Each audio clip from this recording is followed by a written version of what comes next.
সংবাদপত্র যেন একটা এতিমের মতো, আব্দুর রহমান ভাই, এতিমের মতো।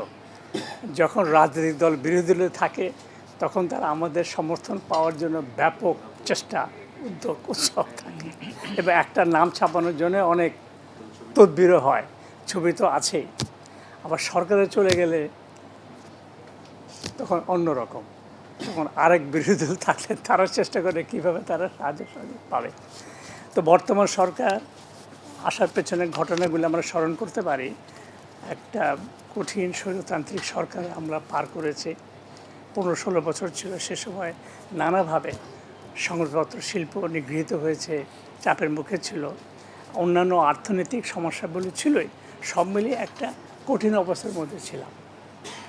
আবার বিগত 1.5 বছর সময়টা আমাদের জন্য খুব ভালো যায় নাই। নানা উত্তেজনা, নানা তৎপরতা, আমরাও নানাভাবে মব সন্ত্রাসের কবলে পতিত হয়েছে, নানাভাবে, নানা রকমভাবে। সংবাদপত্র অফিস দখল হয়ে গেছে, টেলিভিশন দখল হয়ে গেছে, নতুন নতুন ব্যক্তিরা দায়িত্ব নিয়েছেন। এমনকি আমাদের 2টা সংবাদ অফিস জ্বালিয়েও দেওয়া হয়েছে।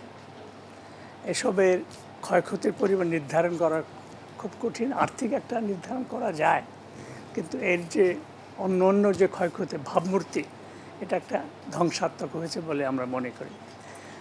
আর আসলে এতিম কথাটা বললাম সেই অর্থে এটা শিল্প হিসাবে স্বীকৃত, এর সামাজিক ভূমিকা হিসাবে স্বীকৃত, এবং আমাদের সমাজে রাজনৈতিক দল থেকে শুরু করে সরকার থেকে সকলেই কিন্তু সংবাদপত্র, টেলিভিশন তার উপরে অনেকটা নির্ভরশীল থাকেন।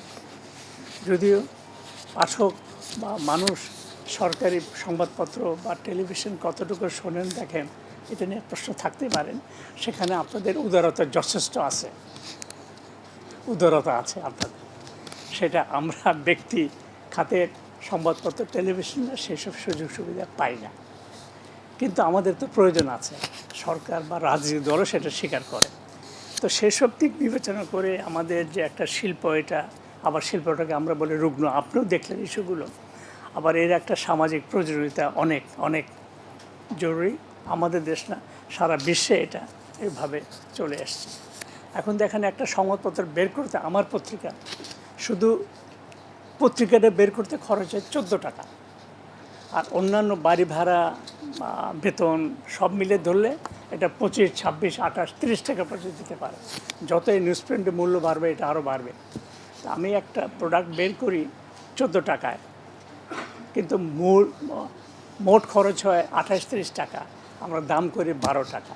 কাগজের সংখ্যাও কমিয়ে ফেলেছে। সেখানে আমরা দেখি যে পাঠক কমছে, বিজ্ঞাপন কমছে, আয় কমছে। এটা তো কোনো সামঞ্জস্যের অবস্থা না। আবার এটা বলার মানে এই না যে সরকারি সব চালিয়ে দেবে। ব্যক্তি খাত, তারা তো বুঝে শুনে ভেবেচিন্তে ব্যবসায় আসছে, লাভ করতে সহ। কিন্তু সব শিল্প যেমন সহযোগিতা চায়, পায়, আমরাও তেমনিভাবে এনবিআর বা অর্থ মন্ত্রণালয় বা সরকারের কাছ থেকে ওইটুকু সাহায্য সহযোগিতা আপনাদের কাছে কামনা করি, যেটা আপনি ইতিমধ্যেই 2-3টা বিষয়ে আপনার মত বলেন, সেজন্য আবারও আপনাকে ধন্যবাদ বলি। দেখেন, আমাদের অন্যদিকে আজকে দুনিয়ার শুধু সংবাদপত্র, টেলিভিশন করলে হয় না, একটা সংবাদপত্রকে অনলাইনে করতে হয়, ডিজিটালে যেতে হয়, এটাকে অডিও করতে হয়, এটাকে ভিডিও করতে হয়, সবটা মিলিয়ে কিন্তু এখন সংবাদপত্র শিল্প। আর দ্রুত এই প্রযুক্তির পরিবর্তন হয়ে যাচ্ছে, এবং আমাদের এই সর্বশেষ এআই ব্যবহার সর্বত্র, ব্যয়বহুল। আবার সংবাদপত্র শিল্প হিসেবে থাকবে, এটা ডিজিটাল কোম্পানি হবে, আইটি কোম্পানি হবে, না এআই কোম্পানি হবে, এটা হলো এখন আলোচনার বিষয়। এরকম একটা সময় আমাদের সংকট, সমস্যা আগের চেয়ে অনেক বেশি বেড়েছে। সেজন্য এইসব কথা মনে রেখে আমাদের সভাপতি মতিউর রহমান চৌধুরী যে প্রস্তাবগুলো আপনাদের সাথে পাঠ করলো, সেগুলো আমাদের সামগ্রিকভাবে বহুদিন ধরেই আমাদের এরকমই চিন্তা। আমি সেই সব দাবিগুলির বিষয়ে একটি কথাও নতুন করে বলবো না, তবে আমি বলবো যে একটি কথা, যে প্রধানমন্ত্রীকেও কিন্তু ট্যাক্স দিতে হয়, ঠিক আছে? তো আমাদের সংবাদকর্মীরা ট্যাক্স তারা দেবেন, এটাই খুব স্বাভাবিক। তারপরে সে টাকা মালিক দেবে না নিজে দেবেন, সেটা তো অন্য বিষয়, আলোচনার বিষয়, সেটা আমাদের আভ্যন্তরীণ বিষয়, সেটা তো আমরা বিবেচনা করার মধ্যে থাকি। আমরা কিন্তু ইতিমধ্যে অনেকেই বা প্রায় সকলে ওই ট্যাক্সটা আমরা দিয়ে যাচ্ছি। আগামীতে দেবো কি দেবো না, সেটা তো আলোচনার বিষয়। কিন্তু সরকারের আইন যেখানে প্রধানমন্ত্রীকে মানতে হয়, সেখানে একজন সংবাদপত্রী তার থেকে বাইরে থাকবেন, এটা তো হয় না, এটা ঠিক না আইনের চোখে। এটা যদি আপনারা অর্থমন্ত্রী লেখেন এটা খুব ভালো হবে। অতীতে কথাটা বলে এর কোনো সুরাও আমরা পাই নাই। এই কথাগুলি আমরা নিশ্চয়ই অর্থমন্ত্রীর সাথে দেখা করার চেষ্টা করব, তার কাছে বিষয়গুলো আমরা উত্থাপন করব। এই আর আপনাদের যত রকম কার্যক্রম হয় এর মাঝে মাঝে আমরা হঠাৎ করে একটু বিপদে পড়ে যাই। যেমন 3 মাস আগে একটা চিঠি পেলাম যে 2 বছর আগে বা তার আগের বছরের পুরনো হিসাব চেয়ে অনেক কাগজপত্র চেয়েছে। এখন তো আবার আমাদের অফিস পুরো হয়ে গেছে, কাগজপত্রও নাই। আপনাদের কাছে আবেদন করে রেখেছি যে আমরা এইসব কাগজপত্র কোত্থেকে দিব। কিন্তু আমরা তো প্রথম আলো হিসেবে আমি বলতে পারি বিগত 27 বছর ধরে নিয়মিত ভ্যাট, নিয়মিত ট্যাক্স, এবং তার মধ্যে আবার আপনাদের অফিস কর্তৃক আমাদের প্রথম আলো 8 বার পুরস্কৃত হয়েছে সেরা ট্যাক্স প্রদানকারী হিসাবে, প্রতিষ্ঠান এবং ব্যক্তি। তা আমি কেন চিঠি পাবো আবার হঠাৎ হঠাৎ? এটা কেন হবে?